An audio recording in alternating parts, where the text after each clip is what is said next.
নিতাই চাঁদের মতো শেষ অবতার সংকর্ষণের মূল অংশী যিনি বলরাম, যিনি লক্ষণ, সেই নিতাই চাঁদ তিনি তার কপালে রক্ত ঝরিয়ে, ললাটে রক্ত ঝরিয়ে, আচ্ছা জগাই মাদাইয়ের হাতে তিনি যে কলসির কানায় রক্ত ঝরালেন, আমাকে বলুন তো, নিতাই চাঁদের মতো সংকর্ষণ অংশী, যার অংশ ব্রহ্মা বিষ্ণু মহেশ্বর অবতারাদিগণ, জগাই মাদাইকে উদ্ধার করতে তিনি চাইলেই উদ্ধার হয়ে যেত, তার মনে ইচ্ছা হলেই দৃষ্টি দিলেই উদ্ধার হয়ে যেত জীব জগৎ। তাদের কলসির কানা খেতে গেলেন কেন নিতাই চাঁদ? উদ্ধার করতে পারত না মনে সংকল্প নিলে?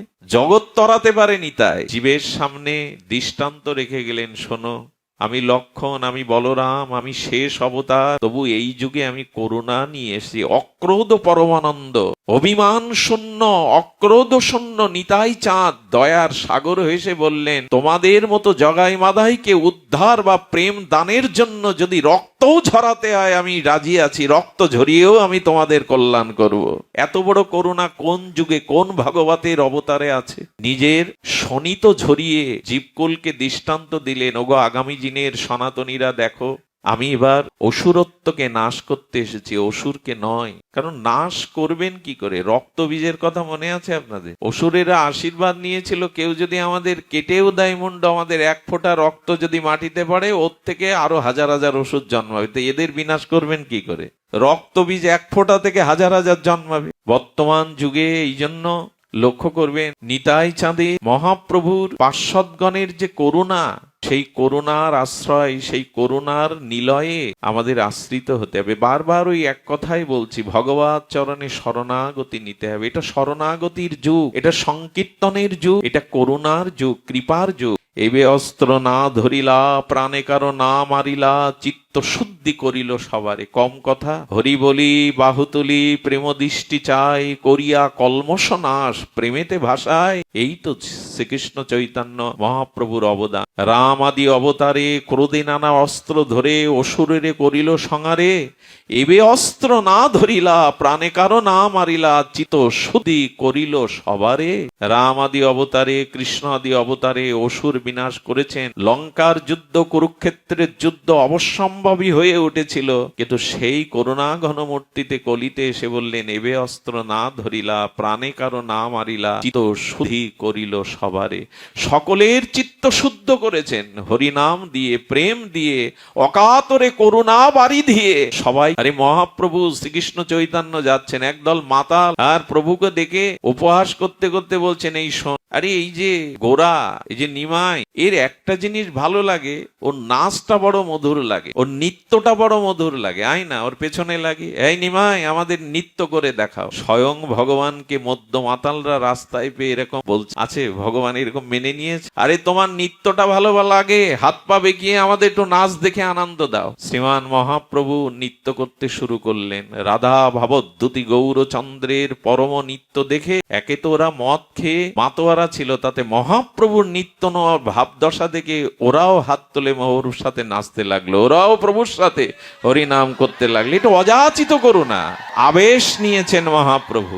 এত বড় অযাচিত করুণা কোনো ভাগবত স্বরূপে হয়নি। যে মন্দিরে আমরা বসেছি, সেই পতিত পাবন হরিচাঁদ গুরুচাঁদের মহিমা লীলামৃতটা খুলে দেখবেন একবার। তারক গোসাই সম্ভবত ঢাকাতে কবি গানে গেছে, ওখানে এক সরল ভক্ত শুনলেন যে ঠাকুর হরিচাঁদ পতিত পাবন, উনি হরিনাম বলান, সবাইকে হরিনাম বলান, হরিবোল বলান।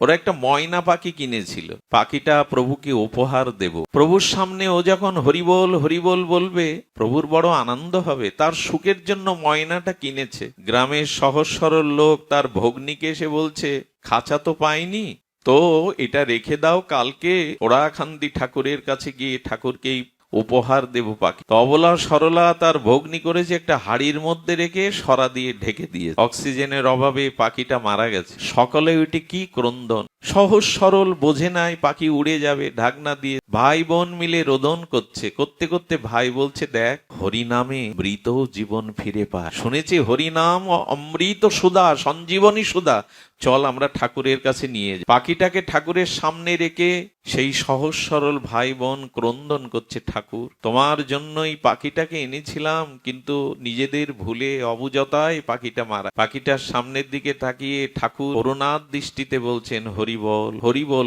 কয়েকবার বলার পরে কি বলবো আপনাদের, লীলামৃতে দেখলাম পাখিটা জীবন্ত হয়ে হরিবল হরিবল বলতে লাগলো, প্রভুর সামনে হরিবল বলতে লাগলো। এটা কোনো তপস্যায় হয়েছে কখনো? এমন কৃপা হয়েছে, একটা পাখিকেও কৃপা করছে। শিবানন্দ সেন মহাপ্রভুর প্রিয় পরিকর গৌড়ীয় বৈষ্ণবদের নিয়ে রথযাত্রায় লীলাচলে যেতেন, প্রভুর কাছে যেতেন। প্রভুর নির্দেশ ছিল সবাইকে আর মর্যাদা দিয়ে সুখে তুমি আনবেই ভার তোমার। যাদের অর্থ আছে তারা ভক্ত সেবায়, ভগবানের সেবায়, মঙ্গল কাজে ব্যয় করবে। সেন সেবানন্দ ছিল মহাপ্রভুর পরিকর ভক্তগণের মধ্যে অন্যতম ধনাঢ্য ব্যক্তি, ধনশালী ব্যক্তি। তিনি গৌড়ীয় বৈষ্ণবদের নিয়ে যেতেন। পথে কত নদ নদী পার হতে হতো, কত খাজনা দিতে হতো, ট্যাক্স দিতে হতো। তখন ছোট ছোট রাজ্য, এক এক রাজ্য পার হতে গেলে তাদের খাজনা দিতে হবে। তো সেন সেবানন্দ যখন গৌর ভক্তদের নিয়ে, নিতাই চাঁদ সহ গৌরীয় ভক্তদের নিয়ে লীলাচলের উদ্দেশ্যে যাত্রা শুরু করেছেন, পথের মাঝে একটা কালো কুকুর এসে দলের সাথে মিশে গেছে। উনি কুকুরটাকে কুকুর মান্যতা না দিয়ে ভক্ত বৈষ্ণব মান্যতা দিয়ে সেবককে বললেন, আমাকে যা প্রসাদ দেবে এই ভক্তকে তাই দেবে। সেই কুকুরটাকে বলছেন, ও ভক্ত, প্রভু আমাকে পরীক্ষা নিচ্ছেন, আমি সবাইকে লীলাচলে নিয়ে যাওয়ার জন্য প্রস্তুত কিনা। ও ভক্ত, ওকে আমার যা প্রসাদ দিয়ে দেবে। উনি অন্য কাজে ব্যস্ত, সবার আয়োজন করতে হবে, সবার সুখ স্বাচ্ছন্দ্য দেখতে হবে।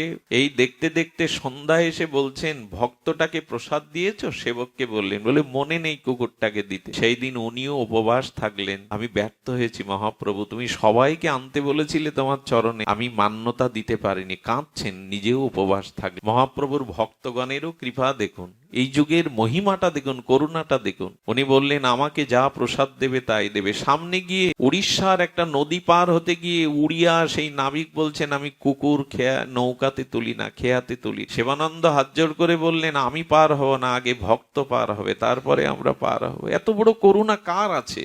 গৌর যেমন পতিত পাবন, তার ভক্তরাও পতিত। এই যুগে তো করুণার যুগ, কৃপার যুগ।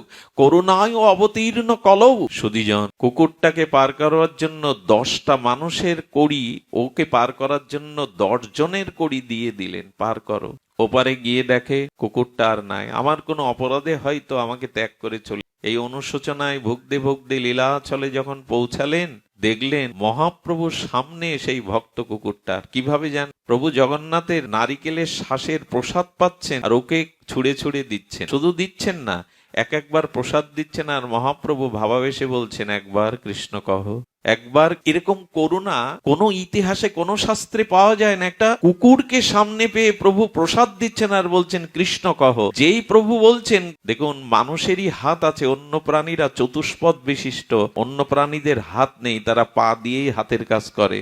এই হাতটা পেয়েছিলাম গুরু বৈষ্ণবের, মহতের, গুরুজনের সেবার জন্য, ভজন করার জন্য। অন্য প্রাণীকে গোবিন্দ হাত দেননি। কুকুরটা তার 2 পা তুলে হাতের মতো করে ভঙ্গিতে চিৎকার করে কৃষ্ণ কৃষ্ণ বলছে। মহাপ্রভু কুকুরটাকেও করুণা করছেন প্রসাদ দিয়ে, হরিনাম দিয়ে। আর কি করুণাময়, করুণা দাতা হবেন তিনি। কুকুরটাকেও করুণা করছেন। সেন সেবানন্দ মহাপ্রভুকে প্রণাম না করে কুকুরের পায়ে পড়ে গেলেন, ধন্য তুই মহাপ্রভুর অধরামৃত, আর হরিনাম বেঁচে পড়ে গেলেন।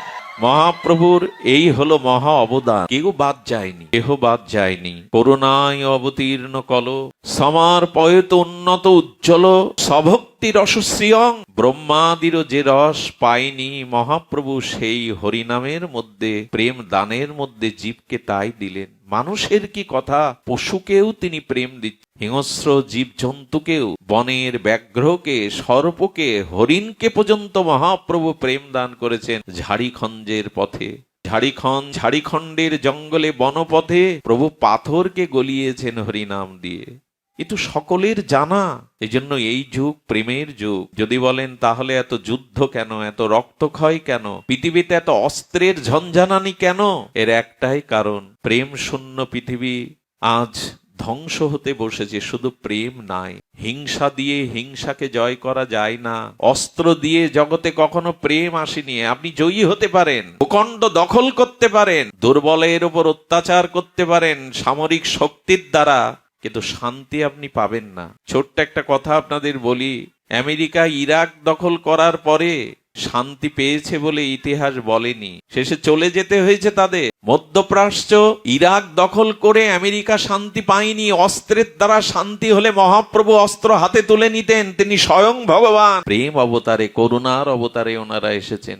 আজ আমরা প্রেম থেকে অনেক দূরে। ছল, কপটতা, হিংসা এগুলি জগতে কারো মঙ্গল বয়ে আনেনি। অস্ত্রে যদি প্রেম প্রতিষ্ঠিত হতো, মহাপ্রভু অস্ত্র ধরত। কাজী উদ্ধারেও পর্যন্ত তিনি প্রেমকেই অবলম্বন করে। বীরত্ব থাকতে হবে, বীর্যবত্তা থাকতে হবে, সাহস থাকতে হবে, ক্ষাত্রবল থাকতে হবে, কিন্তু হৃদয়ে প্রেম না থাকলে শ্মশান হয়ে যাবে, পুড়ে ছারকার হয়ে যাবে। করুণা চাই, প্রেম চাই। এই প্রেমের জন্যই, আর এই প্রেম দিতেই মহাপ্রভু সাঙ্গপাঙ্গ এসেছিলেন। দেখুন, পঞ্চতত্ত্ব আত্মকং কৃষ্ণং ভক্ত স্বরূপং, পঞ্চতত্ত্ব আত্মকং কৃষ্ণং ভক্ত স্বরূপম। পঞ্চতত্ত্ব আমাদের সামনে এসেছে। আমরা যখন পঞ্চতত্ত্বের এই বিগ্রহগুলো দেখি, এই পঞ্চতত্ত্বে প্রভু যাদের নিয়ে এসেছেন সাঙ্গ পাঙ্গাস্ত্র পার্শ্বদানাম, তারা কেমন অস্ত্র দেখুন। মহাপ্রভু এবার ভক্ত রূপ নিয়েছেন। খুব রহস্যের একটা কথা শুনুন, চৈতন্য মহাপ্রভু ভগবান রূপ নেননি। কি রূপ নিয়েছেন?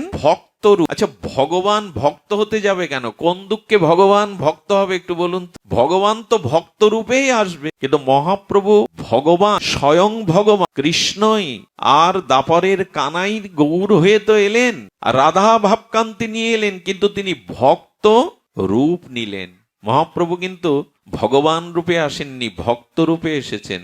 ভক্ত রূপে এসে নিজে ভজন করেছেন, কেঁদেছেন, কাঁদিয়েছেন। মহাপ্রভু বিতরণ করেছেন হরিনাম, ব্রজপ্রেম, কারণ তিনি ভগবান স্বরূপে না, ভক্ত রূপে এসেছেন। কেন এসেছেন জানেন? আমি যদি ভজন না করি, এই কাল কবলিত কলির জীবগুলো আদর্শ সামনে না দেখলে, আমি যদি ভজন না করি, নিজে যদি আচরণ না করি, ওদের মধ্যেই প্রেম ধর্ম, নাম ধর্ম, দৈন্য ধর্ম যাবে না। এই জন্য এই যুগে ভগবান ভক্ত রূপে এসেছেন। ভক্ত রূপে না আসলে হরি বলে বাহু তুলে কাঁদে। নগরে নগরে নগর সংকীর্তনে, পথ সংকীর্তনে, জাতীয় সংকীর্তনে 24 বছর বয়সে মহাপ্রভু আমাদের জন্য কি ত্যাগ স্বীকার করলেন। অখণ্ড ভারতে এই হরিনাম ধর্ম, প্রেম ধর্ম কাশী জয় করলেন, প্রকাশানন্দকে জয় করলেন, সার্বভৌমকে লীলাচলে জয় করলেন।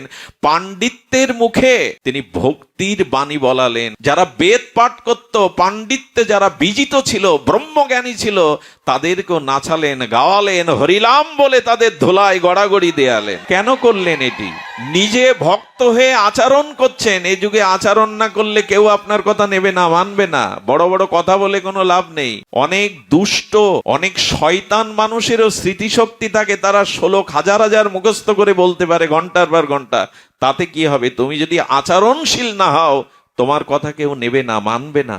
এই জন্য ভগবান ভক্ত রূপে আচরণ করছে। কৃষ্ণ বলে আজ কৃষ্ণই কাঁদছেন। পর্বত কাঞ্চন স্বর্ণ অঙ্গ ধুলায় লুটাচ্ছেন মহাপ্রভু। কেন কাঁদছেন? আপনি না কইলে ধর্ম শেখানো না যায়। নিচে আচরণ না করলে অন্যকে শেখানো যায় না, তা কাজে আসে। বর্তমান যুগে এত যাগ যোগ্য ধর্ম প্রচার হচ্ছে, মানুষের আত্মিক উন্নতি যতটা হওয়া উচিত ততটা হচ্ছে না। তার কারণ যিনি বলছেন তিনি হয়তো আচরণ করেন না। আপনাকে যদি রিভলভার দিয়ে বুলেট শুট করা হয়, আপনার হৃৎপিণ্ড ভেদ হবে, আপনি পড়ে যাবেন। কিন্তু ওই বুলেটটা রিভলভার দিয়ে না দিয়ে যদি হাত দিয়ে ছুড়ে মারেন, ভেদ হবে তো? ভেদ হবে কি? হবে না। ওই বুলেটটায় আঘাত খেয়ে পড়ে যাবে। রিভলভারের মতো প্রযুক্তিবিদরা একটা গতি সঞ্চার করেছিল ওর মধ্যে, হাতের ওই গতি নাই। হাত দিয়ে বুলেট ছুড়লে বিদ্ধ হবে না, মরবে না কেউ, বরঞ্চ বুলেট আঘাত খেয়ে পড়ে যাবে।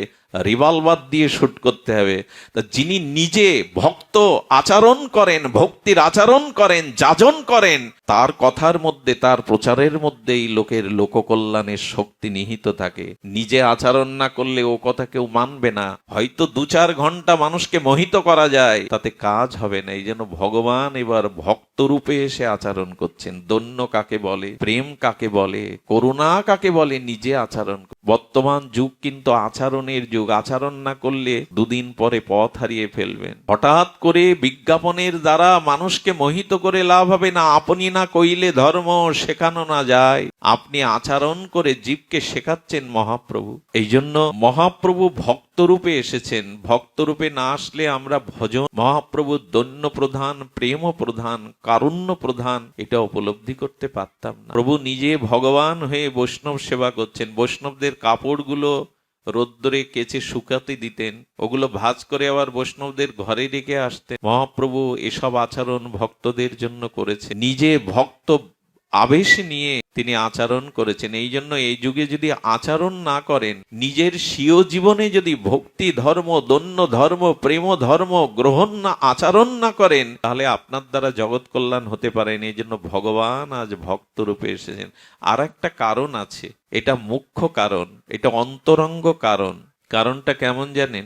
রাধা রানী ব্রজে ভগবানকে সেবা করে ভালোবেসে ভগবানের জন্য শতবৎসর বিরহ যে আনন্দ পেয়েছিলেন, গোবিন্দ এই আনন্দ পাননি। কারণ ভক্ত হলো আশ্রয় তত্ত্ব আর ভগবান হলো বিষয় তত্ত্ব। একটু ধ্যান দিতে হবে এবার। ভক্ত হলো আশ্রয় তত্ত্ব আর ভগবান হলো বিষয়। আশ্রয় বিষয়টা একটু বুঝতে হবে। বস্তু ধর্ম যেখানে উৎসারিত হয়, বস্তু উৎসারিত হওয়ার জন্য যেখানে দ্রব্য উৎসারিত হয়, কি করে বোঝায়? মা হলো আশ্রয়, সন্তান হলো বিষয়। মা না হলে সন্তান পাওয়া যাবে কি? আকাশ থেকে পড়বে কি? মা হলো আশ্রয়, সন্তান হলো বিষয়। তৃষ্ণাটা আশ্রয়, জল হলো তৃষ্ণাটা আশ্রয়। জল তো আছে, তৃষ্ণা না লাগলে জলের সন্ধান কে করবে? তৃষিত ব্যক্তিই তো জলের সন্ধান করবে, অমৃত জল পান করে তার তৃষ্ণা নিবারণ করবে। তৃষ্ণাই যদি না থাকে জল থেকে কি হবে? এখানে তৃষ্ণাটা হলো আশ্রয়, জল হলো যষ্টিটা হলো আশ্রয়, অন্ধ হলো বিষয়। একজন অন্ধ ব্যক্তিকে যষ্টি ছাড়া লাঠি ছাড়া ছেড়ে দিন, পড়ে যাবে। যষ্টিটা থাকলে ঠিক ঠিক সে বাজার পর্যন্ত তার লক্ষ্যে পৌঁছাতে পারবে। অন্ধ হলো বিষয় আর যষ্টিটা হলো আশ্রয়। তেমনি ভক্ত হলো আশ্রয় তত্ত্ব আর ভগবান হলো বিষয় তত্ত্ব। বিষয় তত্ত্বে যা আনন্দ থাকে তার থেকে কোটি গুণ আনন্দ থাকে আশ্রয়ে। নিশ্চয়ই ধ্যান দিয়ে শুনছেন। এই বিষয়টা না বুঝলে আমরা মহাপ্রভু স্বয়ং ভগবান ভক্ত রূপে কেন এলেন তা শুনুন। রাধারানী হলেন আশ্রয়, গোবিন্দ হলেন বিষয়।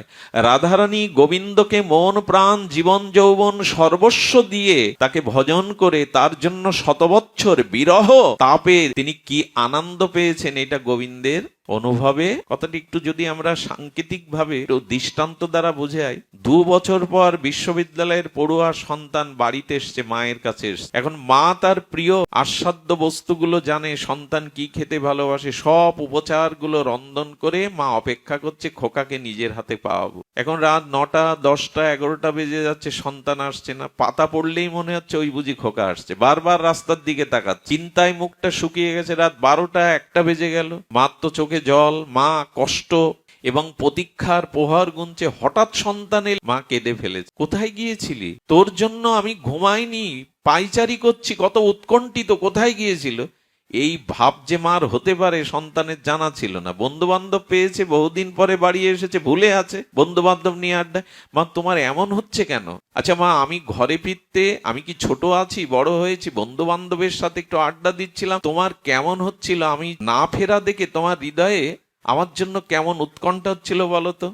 আচ্ছা আপনারাই বলুন, মা কি ওকে বোঝাতে পারবে যে সন্তান ফিরতে দেরি হলে মায়ের বুকে কি উৎকণ্ঠা? এটা বোঝানো যাবে ভাষা দিয়ে? একটু কথা বলুন, বোঝানো যাবে? বলছেন আমি শত চেষ্টা করেও তোকে বোঝাতে পারবো না যে মার প্রতীক্ষার হৃদয়ে কিরূপ ব্যাকুলতা হয়। বললেন মা আমি শিক্ষিত, বিশ্ববিদ্যালয়ে পড়ি, আমাকে বোঝাও, আমি বুঝবো। বলে তুই বুঝতে পারবি না। সন্তান তখন বলছে কোনোদিনই বুঝবো না। বলে হ্যাঁ, একদিন বুঝবি, যেদিন তুই আমার ভূমিকায় থাকবি। তোর সন্তান হবে, তোর সন্তানের জন্য যখন তুই প্রহর গুনবি, প্রতীক্ষা করবি, সেই দিন আমার হৃদয়ের ভাষাটা তুই অনুভব করবি। এর আগে বুঝবার কোনো উপায়।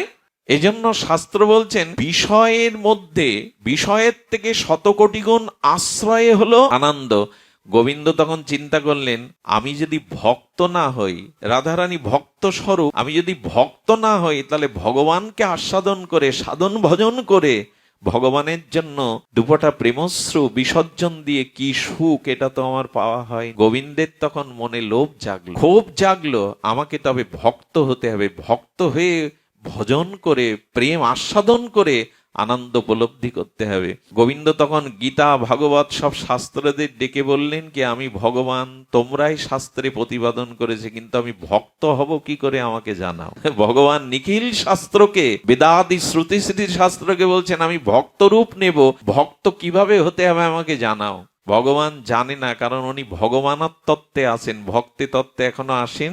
সর্বশক্তিমান ভগবান, সর্বজ্ঞ ভগবান, কিন্তু ভক্তের ভক্তির অপেক্ষা আছে ভগবান। উনি তো ভজনীয় তত্ত্ব, উনি ভজন, ভক্তদের ভজন নিয়েছেন, কিন্তু নিজে ভজন এভাবে করেননি, কারণ আশ্রয় তত্ত্বে উনি আসেননি। নিখিল শাস্ত্র গোবিন্দকে যা বলল তা শুনলে আমাদের চোখ কপালে উঠতে পারে। স্বয়ং ভগবানকে সমস্ত শাস্ত্র বলছেন প্রভু আপনি পারবেন না। বলে কেন? বলে ভক্ত হতে গেলে নিষ্কিঞ্চন বিশুদ্ধ অনুভব বেদ্য ভক্তের চরণ ধুলি আপনাকে সমস্ত অঙ্গে অভিষেক করতে হবে। ভক্তের চরণ ধুলি না নিলে আপনি ভক্ত হতে পারবেন না। এখন ভগবানকে কেউ পায়ের ধুলো দেবেন আপনারা? আর ভক্তি পাওয়ার, ভক্ত হওয়ার একটাই উপার, ভক্তের চরণ ধুলি। গোবিন্দ তখন চিন্তা করলেন আমি কার চরণ ধুলি নেব। আচ্ছা, গোবিন্দ কার চরণ ধুলি নেবে? উনি বিচার করে দেখলেন রাধা রানীর ন্যায় প্রেম উৎকণ্ঠা আর কারো মধ্যে নাই। একটা কথা বলি, এই যে ব্রজ প্রেম, এই যে রাধা প্রেম, এই যে গোপী প্রেম, এটা জগতে অনন্য। এর দৃষ্টান্ত অনন্ত পৃথিবীতে দ্বিতীয় নাই। গোপীদের দৃষ্টান্ত কি দেব আপনাদের? বহুবার চর্চিত এই বিষয়, তবু আর একবার বলি, গোপীদের ভাবনা দেখুন। এই গোপী প্রেমটা, এই রাধা প্রেমটা মহাপ্রভু পাওয়ার জন্য তিনি শাস্ত্রের সিদ্ধান্ত নিলেন, ভক্তের চরণ ধুলিতে অভিষিক্ত না হলে মহত চরণরজ অভিষেকং, মহতের চরণ ধুলিতে অভিষিক্ত না হলে ভক্তি কেউ পাবে না। আর ভক্তি না থাকলে সে ভক্ত হতে পারবে না। ভক্তিময় বলে তিনি ভক্ত, ভক্তি আছে বলেই তিনি ভক্ত। সেই ভক্তি অপেক্ষা আছে, ভগবানের অপেক্ষা। গোপী প্রেম, গোপী আনুগত্য, রাধারানীর আনুগত্য না নিলে, ভক্তের আনুগত্য, চরণধুলি অভিষেক না হলে ভক্তি হবে না। নারদ বৃন্দাবনে গেছেন, যমুনা পুলিনে দেখছেন এক গোপী যোগ অবলম্বন করেছেন, যৌগিক যোগ। এখন গোপীরা তো কোনো তপস্যা, পূজা পার্বণ, যাগযজ্ঞ করেনি। কৃষ্ণ অনুরাগ, কৃষ্ণ প্রেম, কৃষ্ণ সেবা ছাড়া তাদের আর কোনো যাগযজ্ঞ নেই। তারা অন্যকে চেনেই না। কে ব্রহ্মা, কে ইন্দ্রিয়, এসব খোঁজ গোপীদের নাই। অনন্য কৃষ্ণ ভক্তিতে তারা কৃষ্ণের সুখ ছাড়া কিছু চায় না। এমনকি নিজেদের পাদ ধুলো গোবিন্দের মাথা যন্ত্রণার জন্য মাঝে মাঝে দিয়ে দেন। নিয়ে যাও নারদ, যদি আমাদের চরণ ধুলিতে গোবিন্দের মাথার যন্ত্রণা কমে, নিয়ে যাও। কুড়িয়ে কুড়িয়ে পা ঝেড়ে ঝেড়ে দেয়। বলে তোমাদের ভয় নেই? তোমাদের পায়ের ধুলো স্বয়ং গোবিন্দের মস্তকে দিচ্ছ, তোমরা তো নরকগামী হবে। বলেন ভালোবেসেছি তার সুখের জন্য, নিজের সুখের জন্য না। তার সুখের জন্য যদি অযুতকাল নরকেও বাস করতে হয়, তাতেও আমাদের আনন্দ। নরকে থেকেও সুখ পাবো যে আমাদের গোবিন্দ সুখে আছে, তিনি সুখে আছেন। এই গোপীরা কখনো যোগ অবলম্বন করে না, যৌগিক ক্রিয়া করে না, কিন্তু গোপী যোগে বসে আছে। দেবশিবান নারদের মুখে তো জয় মাধব, জয় নারায়ণ, জয় গোপীনাথ গোবিন্দ কীর্তন করছেন, জয় রাধা মাধব, জয় কুঞ্জ বিহারী। এই শব্দ শুনে গোপীর যোগ ভেঙে গেছে, ভঙ্গ হয়ে। দেবশিবাতকে নমস্কার করে প্রণাম করে বলছেন ভগবানের নামে তো আমার যোগ ভেঙে গেল। নারদ বলছেন আমি চাইছিলাম তোমার যোগ ভাঙুক, একটা জিজ্ঞাসা আছে, তুমি যোগ অবলম্বন কেন করছো গোপী? বলো কৃষ্ণকে মন থেকে তাড়াবো বলে। শুনেছেন একথা কখনো? ভগবানকে হৃদয় থেকে তাড়াবো বলে যোগে বসেছি। আরে নারদ বিস্ময় প্রকাশ